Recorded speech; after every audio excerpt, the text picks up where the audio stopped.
49ers and Brock Purdy update. This time not from the helmet, but from the field, because this is where the home opener is going to be. 49ers Cardinals on Sunday. And yes, Brock Purdy does have a chance to play. And Brandon Aiyuk, even though he's moving fast, doesn't have a chance to play because he has to be on PUP for at least 4 games. But boy, got a double treat here with Brock Purdy throwing on the practice field and Brandon Aiyuk running out there. Now, Purdy might have felt like he did in 2022.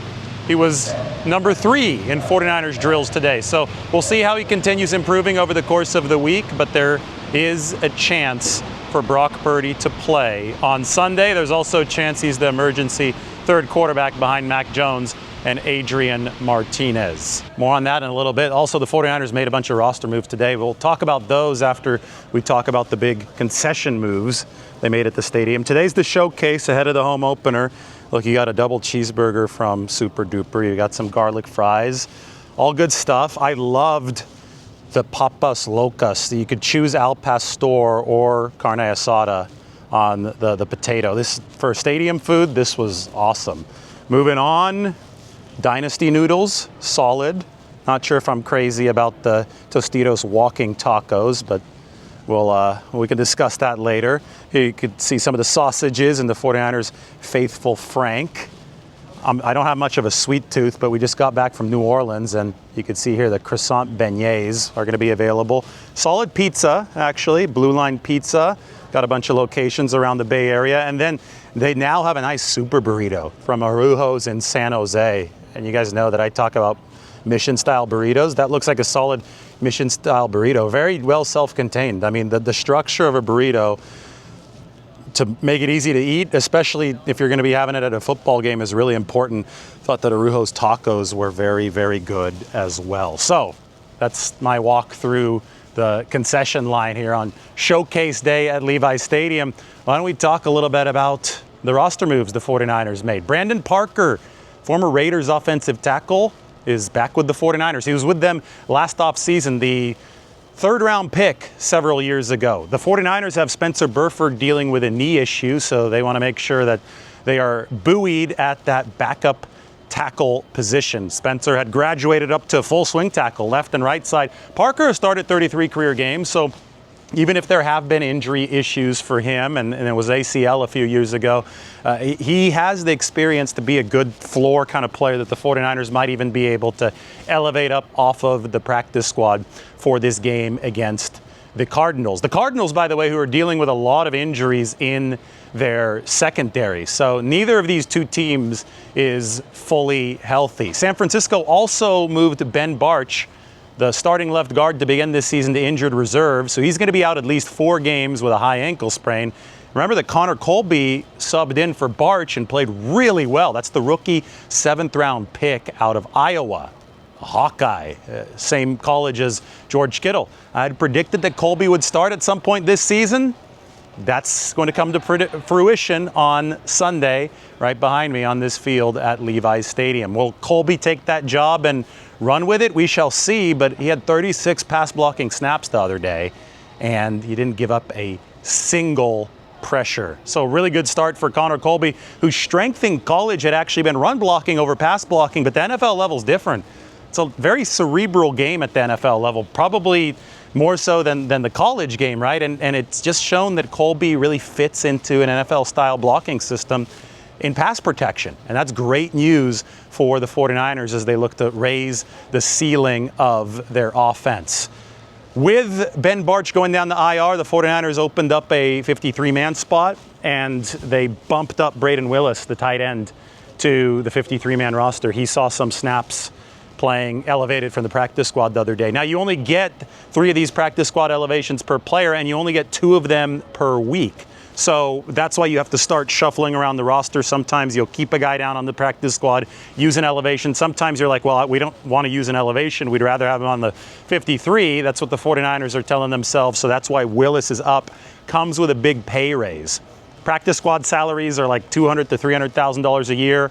53-man salaries are minimum about $1 million per year. For some players without as much service time, a little bit less. But those are the moves that the 49ers made. Now, we should check in on the stadium since we're down here.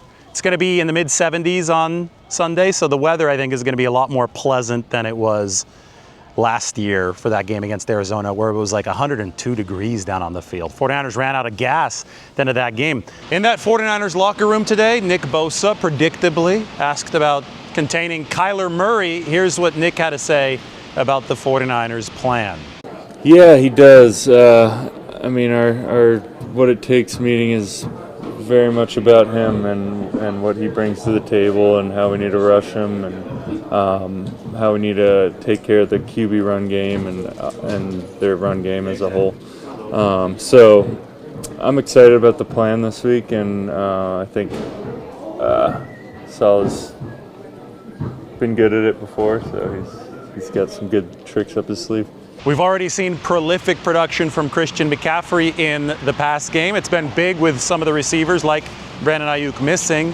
Listen to Christian talking about how his dad, Ed McCaffrey, great receiver for the Broncos. Before that, the 49ers helped instill the importance of that phase of the game in young Christian as a running back. From him, I take a lot of pride in it. You know, I worked really hard at it. I think it was something that my dad instilled in us, all my brothers from an early age, is being able to run routes, and especially being a running back in today's era. It just can help you in so many different ways when you're a threat in the pass game. So, that means a lot coming from me. And of course, we also have to hear from Kyler Murray himself, courtesy the Arizona Cardinals. Yeah, it's going to be a fight. It's going to be a fight. Obviously, both teams are 2-0. Again, a divisional opponent. We know them, they know us. We understand what it's going to be. We got to go execute on Sunday. Now, back to the top with Brandon Aiyuk. That was the spryest I had seen him on this practice field in this 2025 season. And you look at the 49ers offense right now, they are looking to generate a little bit more of an early down spark. They've actually been awesome on third down, top DVOA on third and fourth down in the league. But down in the 20s on first and second down, because they're trying to run, I think, a lot into crowded boxes. Once they've got Aiyuk back, Demarcus Robinson, who's going to return before Brandon Aiyuk, once those guys are back on the field for the 49ers, I think that you could see better early down passing confidence for San Francisco. Could also see the explosive passing rate go up. It's been down near the bottom of the league. They haven't had as many downfield opportunities as they expect to have once it's a full receiving stable. So it seems like the only way is up for this 49ers team and this 49ers offense. And then, of course, Brock Purdy, he's a force multiplier. He's somebody, every single quarterback metric that we already see this season is matching what he had delivered before. One of the top guys in the game. Hell, Fred Warner even said on 95.7 The Game that he thinks that Brock Purdy can be the best quarterback in the NFL. Purdy is the man. I love Purdy with everything in my soul, because this guy, I believe, could be the best in the game. He's shown that already in this league in 3 years of playing after being drafted last in the draft. But the things that he was doing in training camp were unreal. So I'm excited for when he does get back. But can't say enough about Mac and his resilience and his preparedness to come in and help us win a game last week. And we'll see what happens this week and if Purdy's healthy enough to go. So that's it from the helmet. Let's take it back to the Levi Stadium field, where the 49ers, this is going to be a trip. They're going to be wearing their white jerseys at home to combat some of the September heat, even though it shouldn't be too hot. But it's going to be funny because Arizona, the road team, is going to be wearing red at a 49ers home game. I think that's the first time that we've ever seen that, because the 49ers will be wearing the road white jerseys. Now, this is a field level view of the new scoreboards. This is the most 4K scoreboard square footage of any stadium in the NFL. It's going to be hosting the Super Bowl later this year and obviously hosting the 49ers over the course of this season. Then comes the World Cup in 2026. So this is what the sideline looks like. And of course, we can always take a look at what the food here looks like at Levi Stadium at the table behind me.